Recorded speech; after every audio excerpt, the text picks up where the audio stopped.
ಚುನಾವಣೆ ಬಂದಾಗ ದಿಢೀರನೆ ನಿಷ್ಠೆ ಬದಲಾಯಿಸುವ ಪಕ್ಷಾಂತರಿಗಳ ವಿಚಾರವೇ ಎಲ್ಲ ಚುನಾವಣೆ ಹೊತ್ತಿನಲ್ಲೂ ಒಂದು ದೊಡ್ಡ ಸುದ್ದಿ. ಈ ಬಾರಿನೂ ಪಕ್ಷಾಂತರದ ಪರ್ವ ಚುನಾವಣೆಯ ಒಂದು ಭಾಗವಾಗಿಯೇ ಇದೆ. ಈಚಿನ ವರ್ಷಗಳಲ್ಲಂತೂ ವಿಪಕ್ಷಗಳಿಂದ ಬಿಜೆಪಿ ಸೇರಿಕೊಂಡವರ ಸಂಖ್ಯೆ ಬಹಳ ದೊಡ್ಡದಿದೆ. ಅದರ ಅಭ್ಯರ್ಥಿಗಳಲ್ಲೂ ಪಕ್ಷಾಂತರಗಳಿಗೆ ಮಣೆ ಹಾಕಲಾಗಿದೆ.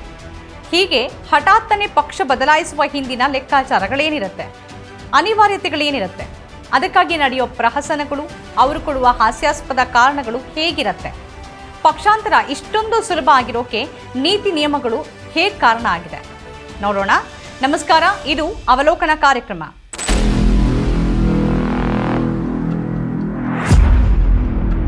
ಜೈಲಿನಿಂದ ಬಿಡುಗಡೆಯಾಗಿ ಹೊರಬಂದಿರುವ ಆಮ್ ಆದ್ಮಿ ಪಕ್ಷದ ನಾಯಕ ಸಂಜಯ್ ಸಿಂಗ್ ಒಂದು ಮಾತು ಹೇಳಿದ್ದಾರೆ. ಭ್ರಷ್ಟಾಚಾರ ಆರೋಪ ಹೊತ್ತವರನ್ನೆಲ್ಲ ಹೇಗೆ ಬಿಜೆಪಿ ತನ್ನ ತೆಕ್ಕೆಗೆ ಸೆಳೆದುಕೊಂಡು ಅವರನ್ನ ಪರಿಶುದ್ಧರನ್ನಾಗಿ ಮಾಡಿಬಿಡುತ್ತೆ ಅನ್ನೋದನ್ನ ಲೇವಡಿ ಮಾಡ್ತಾ ಅವರು ಅತಿದೊಡ್ಡ ಭ್ರಷ್ಟಾಚಾರಿ, ಅತಿದೊಡ್ಡ ಪದಾಧಿಕಾರಿ ಅಂತ ಟೀಕಿಸಿದ್ದಾರೆ.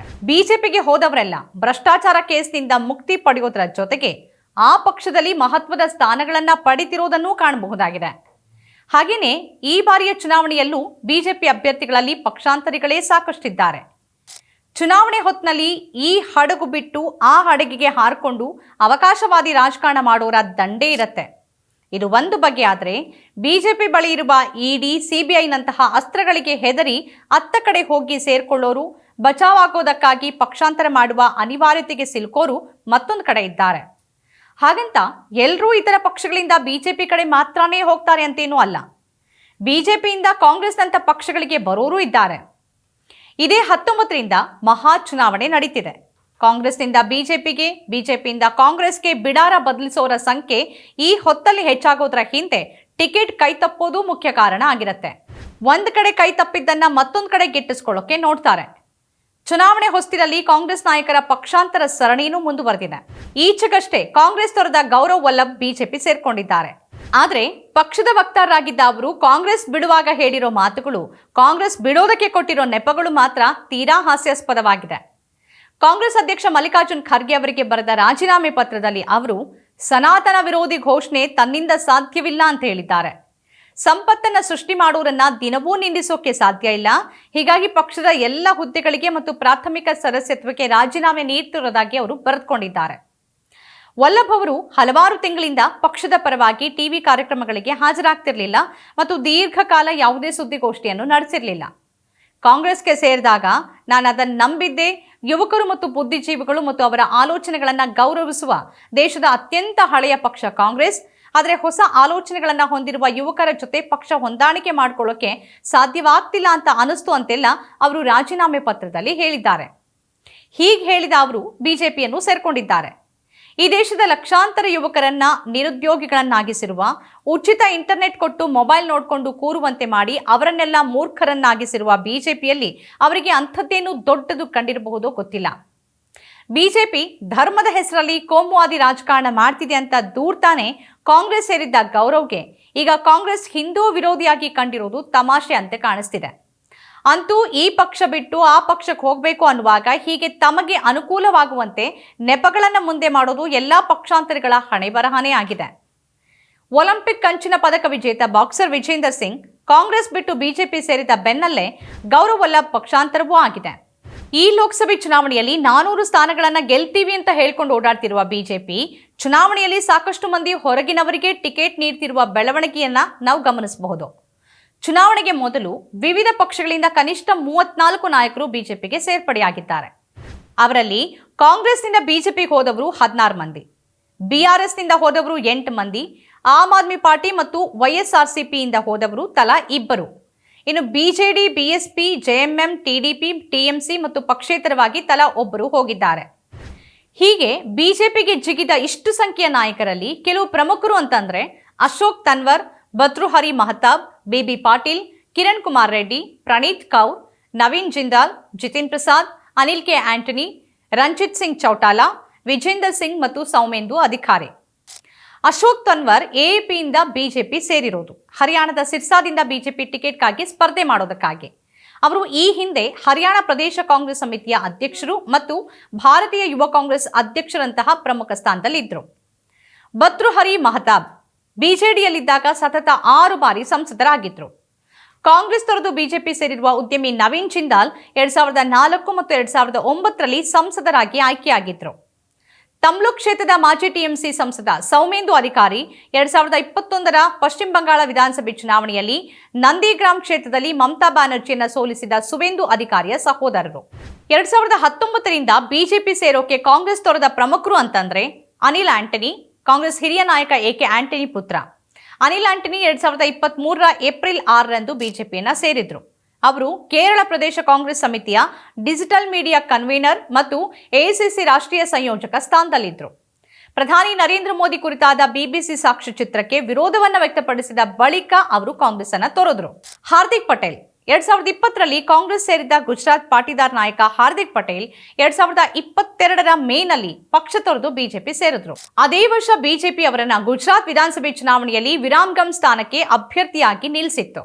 ಅವರು ಗೆದ್ರು. ಆರ್ಪಿಎನ್ ಸಿಂಗ್ ಮಾಜಿ ಕೇಂದ್ರ ಸಚಿವ ಆರ್ಪಿಎನ್ ಸಿಂಗ್ ಕಾಂಗ್ರೆಸ್ ಅನ್ನ ತೊರೆದು ಬಿಜೆಪಿ ಸೇರಿದ್ದು 2022ರ ಜನವರಿಯಲ್ಲಿ. ಹಿಂದುಳಿದ ಜಾತಿಯ ಪ್ರಮುಖ ನಾಯಕ, ಯುಪಿಎ ಅವಧಿಯಲ್ಲಿ ಕೇಂದ್ರ ಸಚಿವರೂ ಆಗಿದ್ದ ಸಿಂಗ್ ಮೋದಿಯನ್ನ ಕೊಂಡಾಡ್ತಾ ಬಿಜೆಪಿ ತೆಕ್ಕೆ ಸೇರಿದ್ರು. ಸುನಿಲ್ ಜಾಖಡ್ ಪಂಜಾಬ್ ಕಾಂಗ್ರೆಸ್ನ ಮಾಜಿ ಅಧ್ಯಕ್ಷ ಸುನಿಲ್ ಜಾಖಡ್ ಕಾಂಗ್ರೆಸ್ ತೊರೆದು ಬಿಜೆಪಿ ಸೇರಿದ್ದು 2022ರ ಮೇನಲ್ಲಿ. ಅವರ ರಾಜೀನಾಮೆ ಕಾಂಗ್ರೆಸ್ಗೆ ಆಘಾತವನ್ನು ತಂದಿತ್ತು. ಅಮರೀಂದರ್ ಸಿಂಗ್ ಪಂಜಾಬ್ನ ಮಾಜಿ ಮುಖ್ಯಮಂತ್ರಿ ಕ್ಯಾಪ್ಟನ್ ಅಮರೀಂದರ್ ಸಿಂಗ್ 2022ರಲ್ಲಿ ಬಿಜೆಪಿಗೆ ಸೇರಿದ್ರು ಮತ್ತು ತಾವು ಹೊಸದಾಗಿ ಆರಂಭಿಸಿದ್ದ ಪಂಜಾಬ್ ಲೋಕ ಕಾಂಗ್ರೆಸ್ ಅಂದರೆ ಪಿಎಲ್ಸಿಯನ್ನ ಬಿಜೆಪಿಯೊಂದಿಗೆ ವಿಲೀನ ಮಾಡಿದ್ರು. ಕಾಂಗ್ರೆಸ್ ತ್ಯಜಿಸಿದ ಬಳಿಕ 2021ರಲ್ಲಿ ಅವರು ಪಿಎಲ್ಸಿಯನ್ನ ಕಟ್ಟಿದ್ರು. ಜೈವೀರ್ ಶೆರ್ಗಿಲ್ ಮಾಜಿ ಕಾಂಗ್ರೆಸ್ ವಕ್ತಾರ ಜೈವೀರ್ ಶೆರ್ಗಿಲ್ 2022ರ ಡಿಸೆಂಬರ್ನಲ್ಲಿ ಬಿಜೆಪಿ ಸೇರ್ಕೊಂಡ್ರು. ಆಗ ಅವರು ಕಾಂಗ್ರೆಸ್ನ ನಕಾರಾತ್ಮಕ ರಾಜಕೀಯದಿಂದ ಸಕಾರಾತ್ಮಕ ಅಭಿವೃದ್ಧಿ ರಾಜಕೀಯದ ಕಡೆಗೆ ಹೋಗ್ತಿರೋದಾಗಿ ಹೇಳಿಕೆಯನ್ನು ಕೊಟ್ಟಿದ್ರು. ಜಿತಿನ್ ಪ್ರಸಾದ್ ಮಾಜಿ ಕೇಂದ್ರ ಸಚಿವ ಜಿತಿನ್ ಪ್ರಸಾದ್ 2021ರ ಜೂನ್ನಲ್ಲಿ ಕಾಂಗ್ರೆಸ್ನಿಂದ ಬಿಜೆಪಿ ಹೋದ್ರು.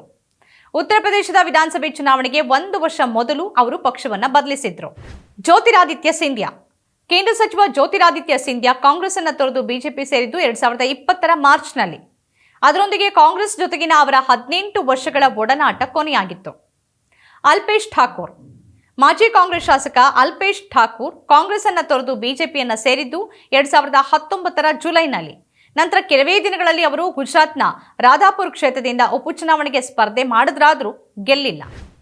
2019ರ ಲೋಕಸಭೆ ಚುನಾವಣೆಯಲ್ಲಿ ಬಿಜೆಪಿ ಕಣಕ್ಕಿಳಿಸಿದ್ದ 437 ಅಭ್ಯರ್ಥಿಗಳಲ್ಲಿ 23 ಪಕ್ಷಾಂತರಿಗಳಿದ್ರು.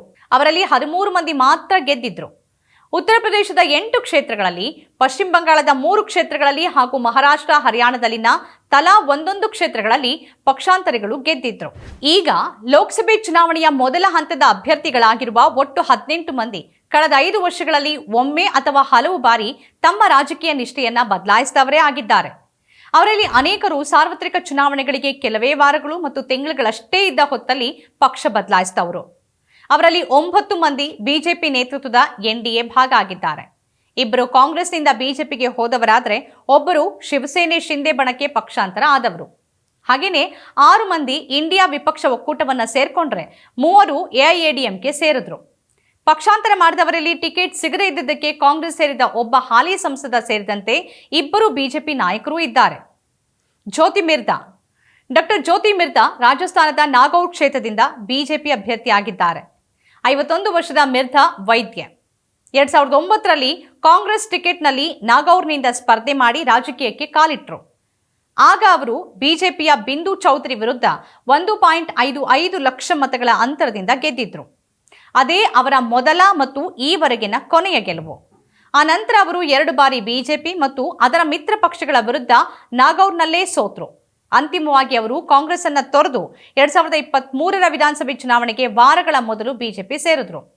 ಸಂಸದೆಯಾಗಿದ್ದ 5 ವರ್ಷಗಳಲ್ಲೇ ಅವರ ಆಸ್ತಿ 58 ಕೋಟಿ ರೂಪಾಯಿ ಏರಿತ್ತು. ಅವರ ಪ್ರೊಫೈಲ್ ಈಗ ಮೋದಿ ಕವರ್ ಚಿತ್ರದೊಂದಿಗೆ ಪೂರ್ತಿ ಕೇಸರಿಮಯವಾಗಿದೆ. ಕಳೆದ ಕೆಲವು ತಿಂಗಳುಗಳಲ್ಲಿ ರಾಜಸ್ಥಾನದಲ್ಲಿ ಕಾಂಗ್ರೆಸ್ನ ಹಲವರು ಬಿಜೆಪಿಗೆ ಪಕ್ಷಾಂತರಗೊಂಡಿದ್ದಾರೆ. ಸವಾಯ್ ಸಿಂಗ್ ಚೌಧರಿ ಬಿಜೆಪಿ ಸೇರಿದ ಬೆನ್ನಲ್ಲೇ ಇತರ 30 ಮಂದಿ ಕೂಡ ಸೇರಿದ್ರು. ಇವರಲ್ಲಿ ಕಾಂಗ್ರೆಸ್ನ ಮಹೇಂದ್ರಜೀತ್ ಸಿಂಗ್ ಮಾಳವಿಯಾ, ಅಶೋಕ್ ಗೆಹ್ಲೋಟ್, ನಿಷ್ಠಾವಂತ ಅಂತಾನೆ ಹೇಳಲಾಗುವ ಲಾಲ್ಚಂದ್ ಕಟಾರಿಯಾ, ಮಾಜಿ ರಾಜ್ಯ ಸಚಿವ ರಾಜೇಂದ್ರ ಯಾದವ್ ಮತ್ತು ಶಾಸಕರಾದ ರಿಚ್ಪಾಲ್ ಸಿಂಗ್ ಮಿರ್ಧಾ, ವಿಜಯ್ಪಾಲ್ ಮಿರ್ಧಾ, ಖಿಲಾಡಿ ಭೈರವ್ ಮತ್ತು ರಾಮ್ ನಾರಾಯಣ್ ಕಿಸಾನ್ ಸೇರಿದ್ದಾರೆ. ಹನುಮಾನ್ ಬೇನಿವಾಲ್ ಹನುಮಾನ್ ಬೇನಿವಾಲ್ ಖಿನ್ವಸರ್ ಕ್ಷೇತ್ರದಿಂದ ಆರ್ಎಲ್ಪಿ ಅಭ್ಯರ್ಥಿ ಆಗಿದ್ದಾರೆ. ಬೇನಿವಾಲ್ 4 ಬಾರಿ ಶಾಸಕರಾಗಿರೋರು ಮತ್ತು ಜಾಟ್ ಸಮುದಾಯದ ಜನಪ್ರಿಯ ನಾಯಕ. ಅವರು 2008ರ ವಿಧಾನಸಭೆ ಚುನಾವಣೆಯಲ್ಲಿ ಬಿಜೆಪಿಯಿಂದ ಖಿನ್ವಸರ್ನಲ್ಲಿ ಸ್ಪರ್ಧಿಸಿ ಗೆದ್ರು. 2013ರಲ್ಲಿ ವಿಧಾನಸಭೆ ಚುನಾವಣೆಯಲ್ಲಿ ಸ್ವತಂತ್ರ ಅಭ್ಯರ್ಥಿಯಾಗಿ ಸ್ಪರ್ಧಿಸಿ ಗೆಲುವನ್ನು ಸಾಧಿಸಿದ್ರು. 2018ರಲ್ಲಿ ಅವರು ರಾಷ್ಟ್ರೀಯ ಲೋಕತಾಂತ್ರಿಕ್ ಪಕ್ಷವನ್ನು ಸ್ಥಾಪನೆ ಮಾಡಿ ಖಿನ್ವಸರ್ನಿಂದ 2 ಬಾರಿ ಗೆದ್ರು. ಅವರ ಪಕ್ಷ 2019ರ ಲೋಕಸಭೆ ಚುನಾವಣೆಯಲ್ಲಿ ಬಿಜೆಪಿಯೊಂದಿಗೆ ಮೈತ್ರಿ ಮಾಡಿಕೊಂಡಿತ್ತಾದರೂ 1 ವರ್ಷದ ನಂತರ ರೈತರ ಪ್ರತಿಭಟನೆ ಕಾರಣದಿಂದ ಬೇರೆಯಾಯಿತು. ವಸುಂಧರಾ ರಾಜೆಯಿಂದ ಎಲ್.ಕೆ. ಅಡ್ವಾಣಿವರೆಗೆ ಪಕ್ಷದ ಉನ್ನತ ನಾಯಕರ ವಿರುದ್ಧ ಬಹಿರಂಗವಾಗಿ ಭ್ರಷ್ಟಾಚಾರದ ಆರೋಪಗಳನ್ನು ಮಾಡಿದ್ದಕ್ಕಾಗಿ ಅವರನ್ನ ಕೇಸರಿ ಪಕ್ಷ ಹೊರಗಿಡ್ತು ಅಂತಾನೆ ಹೇಳಲಾಗುತ್ತೆ. ಈಗ ತಮ್ಮ ಮಿತ್ರ ಪಕ್ಷವಾಗಿರುವ ಕಾಂಗ್ರೆಸ್ ನಾಯಕರನ್ನು ಬೇನಿವಾಲ್ ಹರಿತ ಮಾತುಗಳಿಂದ ಟೀಕಿಸಿದ್ದಿದೆ. ಅವರೊಮ್ಮೆ ರಾಹುಲ್ ಗಾಂಧಿ ಬಗ್ಗೆ ಭಾರತೀಯ ಸಂಸ್ಕೃತಿಯನ್ನ ಹಾಳು ಮಾಡ್ತಿದ್ದಾರೆ ಅಂತಾನೂ ಆರೋಪಿಸಿದ್ರು. ಬೇನಿವಾಲ್ ಅವರ ಎಕ್ಸ್ ಖಾತೆ ಈಗ ಕಾಂಗ್ರೆಸ್ ನಾಯಕರ ಫೋಟೋಗಳಿಂದ ತುಂಬಿದೆ. ಕಳೆದ ವರ್ಷವಷ್ಟೇ ಅವರು ಆರ್ಎಲ್ಪಿ, ಬಿಜೆಪಿ ಅಥವಾ ಕಾಂಗ್ರೆಸ್ ಜೊತೆ ಮೈತ್ರಿ ಮಾಡ್ಕೊಳ್ಳೋದಿಲ್ಲ ಅಂತೆಲ್ಲ ಹೇಳಿದ್ದಿತ್ತು.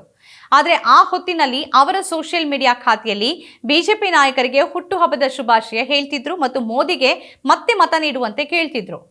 ಇಲ್ಲಿ ಗಮನಿಸಬೇಕಾದ ಸಂಗತಿ ಅಂದ್ರೆ ಬೇನಿವಾಲ್ ಮೊದಲ 5 ವರ್ಷ ಶಾಸಕರಾಗಿದ್ದಾಗ ಅವರ ಆಸ್ತಿಯಲ್ಲಿ ಬಹಳ ಪ್ರಮಾಣದ ಏರಿಕೆ ಆಗಿತ್ತು. 2008ರಿಂದ 2019ರ ಅವಧಿಯಲ್ಲಿ ಅವರ ಆಸ್ತಿಯಲ್ಲಿ ಜಿಗಿತ ಏರಿಕೆ ಕಂಡಿತ್ತು. ಆ ನಂತರದ 5 ವರ್ಷಗಳಲ್ಲಿ ಆಸ್ತಿ ದ್ವಿಗುಣಗೊಂಡು 82 ಲಕ್ಷ ರೂಪಾಯಿಗೆ ಏರ್ತು. ರಾಹುಲ್ ಕಸ್ವಾನ್ ರಾಜಸ್ಥಾನದ ಚುರು ಕ್ಷೇತ್ರದ ಕಾಂಗ್ರೆಸ್ ಅಭ್ಯರ್ಥಿ. ಚುರು ಕ್ಷೇತ್ರ ಕಸ್ವಾನ್ ಕುಟುಂಬದ ಸಾಂಪ್ರದಾಯಿಕ ಭದ್ರಕೋಟೆ. ದಶಕಗಳಿಂದ ಲೋಕಸಭೆಗೆ 3 ತಲೆಮಾರುಗಳನ್ನು ಆಯ್ಕೆ ಮಾಡಿರುವ ಕ್ಷೇತ್ರ ಇದು. ರಾಹುಲ್ ಕಸ್ವಾನ್, ಅವರ ತಂದೆ ರಾಮ್ ಸಿಂಗ್ ಕಸ್ವಾನ್ ಮತ್ತು ಅಜ್ಜ ದೀಪ್ ಚಂದ್ ಕಸ್ವಾನ್ ಇಲ್ಲಿಂದ ಸಂಸದರಾದವರು. 2014ರಲ್ಲಿ ರಾಹುಲ್ ಕಸ್ವಾನ್ ಅವರು ಕಾಂಗ್ರೆಸ್ನಿಂದ ಸ್ಪರ್ಧೆ ಮಾಡಿ ಬಿಎಸ್ಪಿಯ ಅಭಿನೇಶ್ ಮಹರ್ಷಿ ಅವರನ್ನ 2.9 ಲಕ್ಷ ಮತಗಳ ದಾಖಲೆ ಅಂತರದಿಂದ ಸೋಲಿಸಿ ಆಯ್ಕೆಯಾದಾಗ ಅತ್ಯಂತ ಕಿರಿಯ ಸಂಸದ ಅಂತ ಅನ್ಸ್ಕೊಂಡಿದ್ರು. 2019ರ ಚುನಾವಣೆಯಲ್ಲಿ ಮತ್ತೆ ಗೆದ್ರು. ಬಿಜೆಪಿಯ ವಸುಂಧರಾ ರಾಜೆ ಅವರಿಗೆ ಹತ್ತಿರವಾಗಿದ್ದ ಅವರ ರಾಜಕೀಯ ಹಾದಿ ಅವರ ತಂದೆ ಮತ್ತು ಅಜ್ಜನಂತೆಯೇ ಇದೆ. ಇಬ್ಬರೂ ಹಿರಿಯ ಬಿಜೆಪಿ ಜಾಟ್ ನಾಯಕರಾಗಿದ್ರು. ಕಸ್ವಾನ್ ಅವರ ಎಕ್ಸ್ ಖಾತೆಯಲ್ಲಿ ಮೋದಿ ಗುಣಗಾನವೇ ತುಂಬಿತ್ತು. ಆದರೆ ಈ ಲೋಕಸಭೆ ಚುನಾವಣೆಗೆ ಬಿಜೆಪಿ ಚುರು ಕ್ಷೇತ್ರದ ಅಭ್ಯರ್ಥಿಯನ್ನ ಘೋಷಣೆ ಮಾಡಿದಾಗ ಕಸ್ವಾನ್ ಪಾಲಿಗೆ ಆಘಾತ ಕಾದಿತ್ತು. 2016ರ ಪ್ಯಾರಾ ಒಲಿಂಪಿಕ್ ಚಿನ್ನದ ಪದಕ ವಿಜೇತ ದೇವೇಂದ್ರ ಜಜಾರಿಯಾ ಅವರಿಗೆ ಬಿಜೆಪಿ ಟಿಕೆಟ್ ಕೊಟ್ಟಿತ್ತು. 1 ವಾರದ ಬಳಿಕ ಅವರು ಕಾಂಗ್ರೆಸ್ ಮುಖ್ಯಸ್ಥ ಮಲ್ಲಿಕಾರ್ಜುನ್ ಖರ್ಗೆ ಅವರೊಂದಿಗೆ ಫೋಟೋಗಳಿಗೆ ಪೋಸ್ ನೀಡಿದ್ರು. ಬಿಜೆಪಿ ತೊರೆದಿರೋದಾಗಿಯೂ ಕಾಂಗ್ರೆಸ್ನಿಂದ ಚುನಾವಣೆಗೆ ಸ್ಪರ್ಧೆ ಮಾಡುವುದಾಗಿಯೂ ಘೋಷಿಸಿದ್ರು. ಇನ್ನೂ ನಾಮಪತ್ರವನ್ನ ಸಲ್ಲಿಸಿಲ್ಲ. ಅವರ ಒಟ್ಟು ಆಸ್ತಿ 2014ರಲ್ಲಿ 2.57 ಕೋಟಿ ರೂಪಾಯಿ ಇದ್ದಿದ್ದು 2019ರಲ್ಲಿ 3.67 ಕೋಟಿಗೆ ಏರಿದೆ. ತಮ್ಮ ಎಕ್ಸ್ ಖಾತೆಯಲ್ಲಿ ತುಂಬಿ ತುಳುಕ್ತಾ ಇರುವ ಮೋದಿ ಮತ್ತು ಬಿಜೆಪಿಯ ಗುಣಗಾನವನ್ನ ಅವರಿನ್ನೂ ಡಿಲೀಟ್ ಮಾಡಿಲ್ಲ. ಉದಯ್ ಶಂಕರ್ ಹಜಾರಿಯಾ ಅವರು ಲಖೀಂಪುರ್ ಕ್ಷೇತ್ರದ ಕಾಂಗ್ರೆಸ್ ಅಭ್ಯರ್ಥಿ. ಅವರು 1998, 99 ಮತ್ತು 2004ರಲ್ಲಿ ಬಿಜೆಪಿಯಿಂದ ಲಖೀಂಪುರದಲ್ಲಿ ಸ್ಪರ್ಧಿಸಿದ್ರು. ಆದರೆ ಯಾವತ್ತೂ ಗೆದ್ದಿದ್ದಿಲ್ಲ. ಕಡೆಗೆ 2024ರ ಡಿಸೆಂಬರ್ನಲ್ಲಿ ಬಿಜೆಪಿ ತೊರೆದ್ರು. ಈ ಚುನಾವಣೆಯಲ್ಲಿ ಅವರು ಲಖೀಂಪುರದಿಂದ ಕಾಂಗ್ರೆಸ್ ಅಭ್ಯರ್ಥಿಯಾಗಿ ಸ್ಪರ್ಧೆ ಮಾಡ್ತಿದ್ದಾರೆ. ಅವರು ಹಾಲಿ ಬಿಜೆಪಿ ಸಂಸದ ಪ್ರಧಾನ್ ಬರುವಾ ಅವರನ್ನ ಎದುರಿಸುತ್ತಿದ್ದಾರೆ. ಹಜಾರಿಕಾ ವಿರುದ್ಧ ಯಾವುದೇ ಕ್ರಿಮಿನಲ್ ಪ್ರಕರಣಗಳಿಲ್ಲ. ಅವರ ಆಸ್ತಿ ಕಳೆದ 8 ವರ್ಷಗಳಲ್ಲಿ 218% ಹೆಚ್ಚಿದೆ. 2016ರಲ್ಲಿ 3.77 ಕೋಟಿ ರೂಪಾಯಿ ಇದ್ದದ್ದು 2024ರಲ್ಲಿ 11.8 ಕೋಟಿ ರೂಪಾಯಿಗೆ ಏರಿದೆ. ಪಕ್ಷಾಂತರ ನಿಷೇಧ ಕಾಯ್ದೆ ಏನೋ ಇದೆ. ಆದರೆ ಕೇಂದ್ರದಲ್ಲಿ ಆಳುವ ಪಕ್ಷವೇ ಪಕ್ಷಾಂತರವನ್ನ ಮಾಡಿಸುವಾಗ ಬೇಲಿನೇ ಎದ್ದು ಹೊಲ ಮೇಯ್ದಂತೆ. ಅಲ್ಲದೆ ಕಾನೂನಿನ ಒಳಗೆ ಇರಬಹುದಾದ ದೌರ್ಬಲ್ಯವನ್ನು ಬಳಸಿಕೊಳ್ಳಲಾಗ್ತಿದೆ. ಇನ್ನು ಚುನಾಯಿತ ಸರ್ಕಾರವನ್ನ ಉರುಳಿಸುವ ಸಂದರ್ಭದಲ್ಲಂತೂ ಪಕ್ಷದ 3/2 ಶಾಸಕರು ತೊರೆದ್ರೆ ಆಗ ಪಕ್ಷಾಂತರ ವಿರೋಧಿ ಕಾನೂನೇ ಅನ್ವಯ ಆಗೋದಿಲ್ಲ.